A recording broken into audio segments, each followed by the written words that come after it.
Hey guys, it's Laser here. Today I have a guide on a returning Geo support character, Zhongli. I've had this character since version 1.5 and I've been using him on my team for about 8 months now.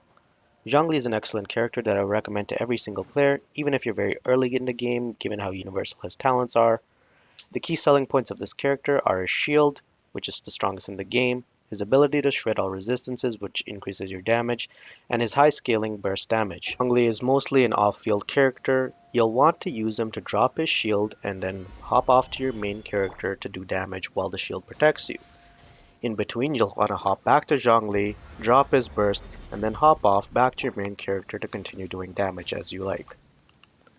You can build this character in many different ways, but I'll be going through all the aspects of his kit in this video. I'll try to put the timestamps in the description, and I really hope that you guys enjoy this video. To level up your Zhongli, you're going to need the following materials. You'll need basalt pillars, which you can get from Geohypostasis, Prativa topaz gems, which you can also get from finding the Geohypostasis and other bosses.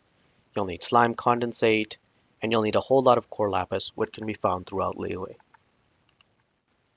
Leveling up your character increases their base stats in attack, HP, and defense, and also increases one special stat that varies by character. This special stat is often referred to as the Ascension stat, and it's different for every character. In the case of Zhongli, his is Geo damage bonus, and it's a great stat because it'll increase his skill and burst damage. Now, when you get a new character, the very first thing you should do before investing resources into them is to read their talents. Talents are special abilities that are unique to every character, and reading the talents will explain the character's kit and tell you what they do. There are two types of talents in Genshin Impact, combat talents and passive talents, and each character is going to have 3 of them. You'll always have 2 passive talents that are linked to your combat talents in some sort of way, with the third being a non-combat ability that's usually used for some sort of quality of life benefit. As a general observation, most talents will just scale off of attack, however some characters have unique scalings. Zhongli is one of them. If you read his second passive ability, you'll see that Zhongli's damage is increased by his HP for all of his combat talents. Do note this only applies when you ascend him to level 60 out of 70, but what this tells us is that Zhongli is intended to be built with a lot of HP. Furthermore, Zhongli is a shield-based character, and his shield scales off of his HP. I mentioned his shield just now, so let's go into his 3 combat talents. I'm going to skip over his auto attacks because they're fairly straightforward and go straight to his elemental skill, the Jade Shield. Zhongli's elemental skill erects a pillar in front of you when it's cast. The pillar will pulsate and do geo damage over time. Now if you hold his elemental skill, you're also going to be provided with a shield in addition to the pillar. This is what you want to be doing in most cases, because whenever you cast his elemental skill, you want to get his shield up. Shields are very useful because they reduce your resistance to interruption and effectively give you an additional HP pool on top of your base HP. You can calculate how much extra HP you're going to be getting based on Zhongli's maximum HP, but at higher talent levels you get over 10,000 extra HP with his shield. What's even better is that with his first passive talent, Resonant Waves, it increases the strength of his shield for the active character that you have on the field. You can see this reflected in the shield strength stat after you take a hit when shielded with Zhongli's shield. The last part of his kit is his elemental burst, and there really isn't much to say about this other than it does a lot of damage at really high levels. It also has a really nice ability called Petrify, which allows you to freeze enemies in place for about 5 seconds. Okay, now that we have the basics down, let's go into one of the areas where you have more variety, your weapon choice. Your choice of weapon is very important, and it's a key component of the build that you eventually are going to run alongside your artifacts. Before going into individual weapons or how to select a weapon, I do want to talk about the basics about how all weapons work. You can break down a weapon into 3 parts. 1 is the base attack, 2 is the secondary stat, and 3 is the passive ability. All weapons in the game will be made up of these 3 components. The base attack of your weapon and the bonus percentage of your secondary stat will have somewhat of a negative relationship. I don't mean that as one goes down, the other will go up, but instead, the higher one is, the lower the other will be. You can't have an extremely high base attack and an extremely high secondary stat at the same time. Take, for example, my Deathmatch Spear. You can see it has a very high secondary stat scaling at 36% crit rate, but the base attack is a measly 454. Compare this to something like a Primordial Jadewing Spear, which has a significantly higher base attack at 647, but a lower crit rate at 22.1%. This is also impacted by the rarity of the weapon, but this is a fundamental concept you need to understand, because oftentimes you're going to be choosing between a higher base attack or a higher secondary stat. Also, as a general rule of thumb, for support characters, you're usually more interested in the secondary stat and the passive of the weapon. Base attack is always important, but since you don't typically run an attack percentage stand on your support as opposed to something like energy recharge, elemental mastery, or HP, it has less of an impact overall as opposed to when you're building a main DPS. Okay, now that we've gone through the fundamentals, let's go through rarity. There are essentially three tiers of rarity for your weapon, and the higher the rarity, the higher your base attack and substats will be. To show you an example of this, you can see the difference here between my Blackcliff pole and my Staff of Homa, which is a 5-star weapon. Comparatively, you'll see that the Staff of Homa has a much higher base attack and a much higher crit damage than the Blackcliff pole. Okay, let's talk about the 3-star options that you have for Zhongli. I think there's only two that are worth mentioning, being the Black Tassel and the White Tassel. These weapons are both just stat sticks, meaning that we're only using them for their secondary stat. In the case of White Tassel, that's crit rate, which is a highly sought after stat, and Black Tassel, it's HP, which really helps with the shield build if you're running a tank Zhongli. Next, let's move into 4 stars, but before we do, I just want to talk about blacksmith weapons really quickly. There are 3 or 4 blacksmith options that you could use for Zhongli, but I really would not recommend any of them just because their secondary stats and their passive abilities are fairly negligible. Physical damage bonus, energy recharge, and elemental mastery, which you can get on the new Inazuma Spear, are fairly useless on Zhongli unless you're running a main DPS physical build, which I would not recommend. So for the actual viable options on 4-star spears, I would recommend them in this order. 1, you should get the Deathmatch. 2, you could go for the Blackcliff Polearm. 3, you can go for the new weapon, the Wavebreaker's Fin. And then number 4, you could use the Catch, and if you have nothing better, then you could use the Favonius Lance. I almost don't want to mention the Favonius Lance or the Catch, but with the new Emblem of Severed Fate set, I suppose you could make them viable if you really have no other alternatives. For the 3 actual good polearms, Deathmatch is really the best because of the rare crit rate secondary stat that you get from it, which is the highest of any polearm in the game. Second is the Blackcliff polearm, which has an equally rare crit damage substat. However, its passive ability isn't very useful on Zhongli because you'll be swapping off of him after you use his burst, so you'll not really benefit from that buff. Lastly is the Wavebreaker's Fin, which has an amazing passive ability and is an excellent choice when paired with other high energy characters. I've neglected to talk about a lot of weapons here, but that's mainly because they are not viable or useful based on the combined secondary stats or passive abilities. Elemental Mastery, Physical Damage Bonus, and other stats like that aren't very useful on Zhongli, and I would never suggest using an attack percentage weapon unless they have very high scaling or have an amazing passive ability like the Wavebreaker's Fin. Hope that makes sense, but if you have more questions, let me know in the comments and I'll try to answer them. Lastly, we have the 5-star options for polearms. I'm not going to say much about this category because in general, if you have a 5-star weapon, you should use it over a 3-star or a 4-star option. If you only have one 5-star weapon and you're questioning which character to put it on, that's a different question and really depends on your options available. Let's make this simple and put them into 2 categories. The first category is the Staff of Homa, and the second category is everything else. The other options are better than most 4-stars and 3-stars depending on the situation.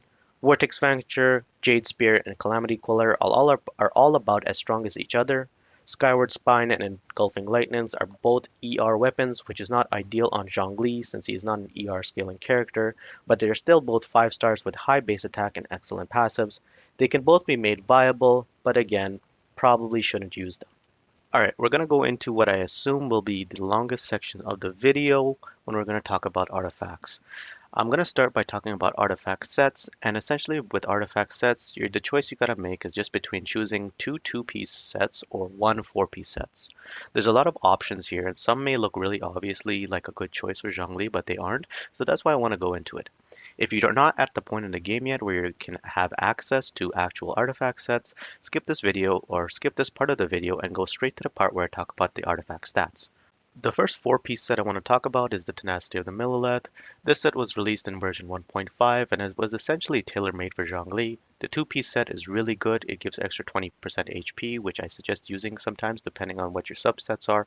And the four-piece set is what attracts a lot of people thinking that it's a good set because it gives a 20% attack buff and it increases your shield strength based on every time your elemental skill hits your opponent. This may look good at first value, but I don't think it's that good for Zhongli and I'm going to explain why. The first reason I don't like this set is because you have to hit the enemies with your elemental skill every single time to proc the effect.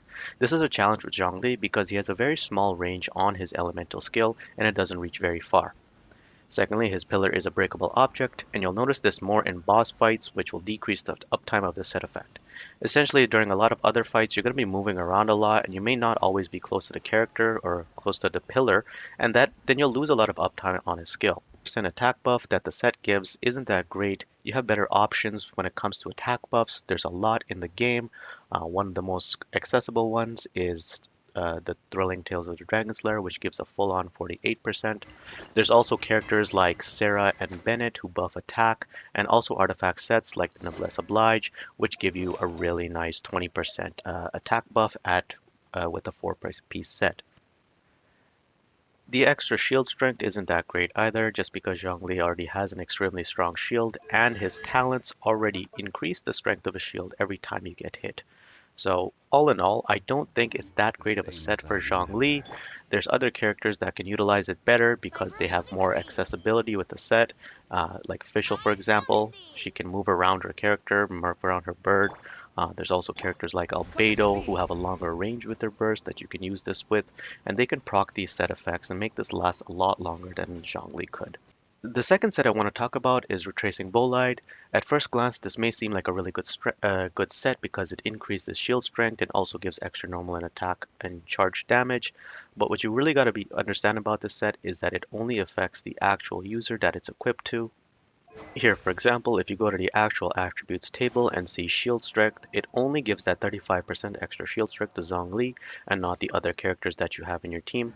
This is important because you're not really going to be playing Zhongli on field. You're going to be using him to shield other characters, and and you're not going to be getting any benefit from the Bolide set when you're using other characters. The four-piece set is basically the same, only applies to the character that it's equipped to, so overall I wouldn't recommend this set for a support Zhongli. We also have the four-piece Archaic Petra set. The two-piece set effect is really good, but the four-piece set is kind of mid. I guess you could use it when you're using elemental damage characters, and I've seen it used in really nice damage per screenshot compilations, but overall I would not use the four-piece set on him either. Last four-piece set I want to talk about is the Emblem of Severed Face. This is a new set and it's somewhat viable because it does add a lot of damage to his elemental burst when paired with an actual good energy recharge weapon and energy recharge sands. But since Zhongli is not a character that is based off energy recharge, he has a low energy cost already and is more so catered towards having an HP build. I wouldn't really recommend this set, but it is usable if you have nothing else. So what this really boils down to is my recommendation to use two-piece sets on Zhongli as opposed to four-piece sets. The Tenacity of the Millilith, the Archaic Petra, or the Noblesse Oblige are all really good options for two-piece sets. I'd suggest mix and matching these based on your best substats, but in general, a two-piece Noblesse with a two-piece Archaic Petra is his best in slot for burst support damage. Now we're going to go into the actual artifact stats and artifact main stats, but before doing so, I just want to go over the basics of each individual piece. In Genshin Impact, you're going to have 5 artifact slots: a flower, a feather, a sands, a goblet, and a circlet. All artifacts will have one main stat and 4 substats when you have them at 5-star rarity. Depending on what artifact slot you're on, your option for the main stat will differ. I'm going to put a graphic on screen that shows what main stats you can have for each artifact slot. As you can see, the flower and feather have fixed main stats at flat attack and flat HP. You have actual variety when it comes to your sands, your goblet, and your circlet, and this is where you can get a lot of variety when it comes to your builds. When picking your main stats for Zhongli on his artifacts, you can really go one of 3 ways. The first is going HP, HP, HP just to maximize his shield strength.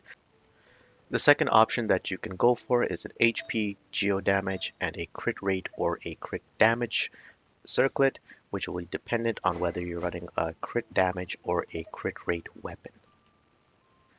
Third, you can go for an HP, geo damage, and HP percent build. This is one that I typically run and is really made viable when you have access to deathmatch because you still have respectable crit rate and crit damage ratio while still having really high HP. You could replace your HP percent sands with an attack percent sands to maximize or to add extra damage on your elemental burst, but really I wouldn't recommend this because it really makes your shield a whole lot weaker and it will reduce the downside of the resistance shred that you get from that skill. Here I have two quick recordings of how your damage changes when you're using an HP percent or an attack percentage sans. The builds are relatively the same and I've tried to keep similar attack crit rate and crit damage, but as you can see it doesn't make a very big difference and it's only about 5k damage more.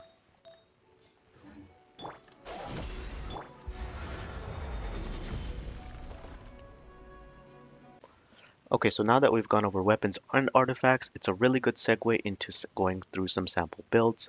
Let's put both artifacts and weapons together, and I'm going to show a few examples here for everyone to see. The first build I want to show is a two-piece Tenacity with a black tassel. This really maximizes the strength of your shield by optimizing your HP. Here you can see I have over 50k HP, and that's going to give me a really strong shield, and it will be really nice in really dangerous situations where you need to be protected. The second build is more of a partial tank build. I'm using a deathmatch, which is a two-piece archaic Petra, and all of the substats on my artifacts are prioritizing HP where possible. This is really good in between to doing damage with your meteor and having a really strong shield to protect yourself from dangerous mobs. Lastly, I want to show a sub DPS build that I use pretty often just in the overworld. Either use a Blackcliff pole or a Staff of Homa with a two-piece Archaic Petra and a two-piece Noblesse Oblige. I use HP on my Sands, Geo damage on my Goblet, and crit rate on my Circlet. This gives you a really nice crit ratio and gives you really high attack and HP, which optimizes damage on your burst. These are just a few example builds. There really are a dozen combinations you can use, but based on the information in the video, you should have enough information to mix and match to pick what works best for you. Before going into the next few sections, I just want to briefly mention Constellations. I'm not going to talk about them because I don't recommend spending your Primo Gems on them. They're really expensive for 5-star characters and you would rather be better off with a new 5-star character or another 5-star weapon. This one is another brief section because I really only have one thing to say about team comps, and that is that you shouldn't be building your team comps around Zhongli. Rather, you can add Zhongli to any team comp and he'll generally do really good. Take a look at my own preset team comps. All 4 of them all have one thing in common, and that is Zhongli. He's really that good and can be put in any team, so it's not a hard decision here in my opinion. As a general rule of thumb, you can have one main DPS, one sub DPS, Zhongli as a shielder slash attack buffer, and another healer or attack buffer on your team. Alternatively, you could go for more of a quick swap burst support team, which with a lot of characters that you just rotate and swap out to do bursts. Since Zhongli has a really low energy cost, this also works as a really nice team, and I really like running the burst swap. That's all I have for the guide. Really thank you for watching. I hope you at least got one useful piece of information out of the guide. I would love any feedback that you may have to help improve my videos in the future. This is my first time ever recording a guide and I know my editing skills pretty much suck, so I apologize if it's scuffed at times, but I'll try to get better in the future. Lastly, if anybody is interested, I could potentially make a account review video if you want to submit your UIDs to me. And if you are okay with it being in a YouTube video, I could talk about what you could do to improve your build or how you can use your Zhongli better. Let me know in the comments if that's something you're interested in. And again, thanks for watching. Bye.